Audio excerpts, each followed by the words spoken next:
ایک بنی اسرائیل کا شخص تھا جس نے 99 قتل کیے تھے. وہ اپنے بنی اسرائیل کے ایک عالم کے پاس پہنچا اور اس سے کہا کہ میں نے 99 قتل کیے ہیں، کوئی نجات کا راستہ ہے، کوئی مغفرت کا راستہ ہے؟ وہ ان کا عالم جو تھا، لگتا پورا عالم نہیں تھا، اس نے جب دیکھا اس نے 99 قتل کیے، انہوں نے کہا جا یہاں سے دفع.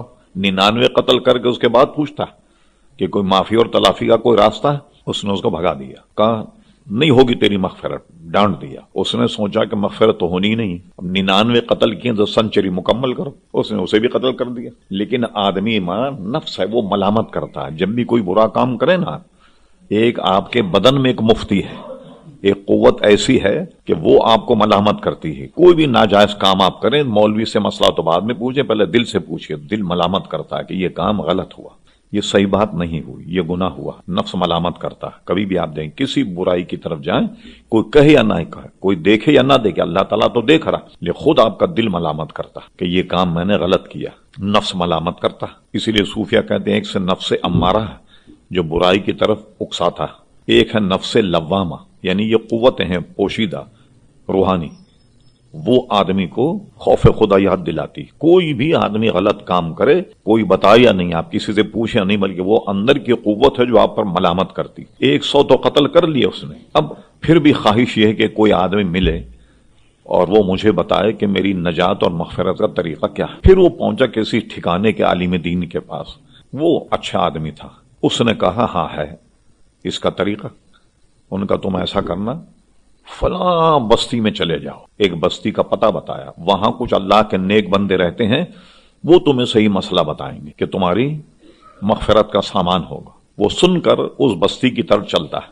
جب وہ چلنے لگا تو جہاں سے وہ چلا تھا، جہاں وہ جانا چاہتا، ابھی بیچ راستے پر ہے کہ موت کا وقت آ گیا. یہ بھی یاد رکھیے، جب آدمی کو توبہ کرنی ہو تو اس میں دیر نہیں کرنا چاہیے، نہ جانے کب وقت آ جائے.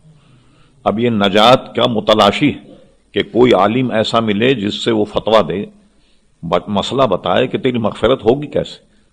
ایک نے بتایا کہ فلاں جگہ جاؤ، اللہ کے نیک بندے رہتے ہیں اور وہ تمہاری نجات کا سامان کریں گے. ابھی وہ بستی کے قریب نہیں پہنچا کہ بیچ میں موت آ گئی. اب کیا ہوا؟ رحمت کے فرشتے بھی آ گئے اور عذاب کے فرشتے آ گئے. عذاب والے اپنی طرف کھینچ رہے ہیں، اس لیے کہ 100 کا قاتل ہے، اور رحمت کے فرشتے اپنی طرف کھینچ رہے ہیں کہ جا تو رہا تھا توبہ کرنے کی طرف، اس لیے کہ ہمارا آدمی. تو اللہ تبارک و تعالیٰ نے فرشتوں کا یہ نظر دیکھ کر ایک فرشتے کو بھیجا. وہ انسانی شکل میں آیا اور آنے کے بعد دونوں فرشتوں سے یہ کہا کہ اللہ تبارک و تعالیٰ یہ فیصلہ فرماتا ہے کہ جہاں سے یہ توبہ کرنے کے لیے چلا تھا وہاں کا فاصلہ ناپو، اور جہاں جانا چاہتا تھا ادھر کا فاصلہ ناپو کتنا ہے، اور جس کے قریب ہو اسی کے ساتھ اس کا حشر کیا جائے. اب اللہ تبارک و تعالیٰ کے ارشاد پر یہ فرشتوں نے ناپا تو یہ اللہ کی مہربانی ہے. یہ تو بات ہے جو میں کہہ رہا ہوں، اللہ نے مہربانی کی. جدھر نیک بندے رہتے تھے ایک بالش ادھر زیادہ ہو گیا، وہ یعنی توبہ کی طرف جب جا رہا تھا تو ادھر زیادہ ہو گیا. تو اللہ تعالیٰ سے کہا مولا یہ اس طرف زیادہ ہے جو تیرے نیک بندے. تو اب اللہ تبارک و تعالیٰ نے فرمایا چونکہ توبہ کی نیت سے چلا تھا، مغفرت کا متلاشی تھا، اور اللہ کے نیک بندوں کی بستی کے قریب آیا، اور جہاں سے چلا تھا وہاں سے دور ہو گیا، لہذا اس کی مغفرت کر دی. تو اللہ کے نیک بندوں کی بستی کی طرف کوئی جائے اور راستے میں موت آ جائے تو اللہ تبارک و تعالیٰ ان اللہ کے نیک بندوں کی وجہ سے اس کی مغفرت فرما دیتا ہے. یہ دیکھیے اللہ تبارک و تعالیٰ کی مہربانی کہ جو توبہ کے راستے پر گامزن ہو جائے تو اللہ تبارک و تعالیٰ اس کو معاف کر دیتا ہے.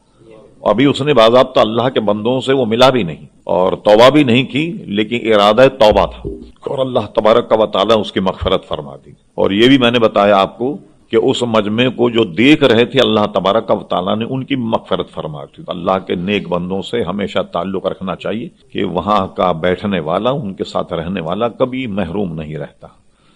ہاں، اللہ تبارک و تعالیٰ اس کی مغفرت فرما دیتا. اس سے یہ پتہ لگا اللہ تبارک و تعالیٰ کتنا رحیم اور کریم ہے کہ توبہ کا ارادہ کر لو تو اس کی رحمت جو ہے وہ اس کا ساتھ دیتی ہے اور کوئی نہ کوئی اس کے نجات کا راستہ نکل آتا ہے. لیکن کوئی آدمی ارادہ تو کرے، چلے تو صحیح توبہ کے راستے پر، اور جس راستے پر وہ چلا تو ظاہر ہے کہ اس کا شمار پھر نیک بندوں میں ہو گیا. جیسے کہ ایک آدمی حج کرنے کے لیے گھر سے نکلا، ارادہ ہے کہ حج کرنے جا رہا، اور راستے میں موت آ گئی تو ہر سال وہ حج کرتا رہے گا. یا کسی بھی نیک راستے میں نکلے اور اسے موت آ جائے تو ہمیشہ اس کی وہ نیکی لکھی جائے گی. جیسے جہاد کرنے جا رہا اور راستے ہی میں مر گیا تو گویا وہ مسلسل قیامت تک جہاد کر رہا ہے، اس کو اتنا ثواب ملے گا.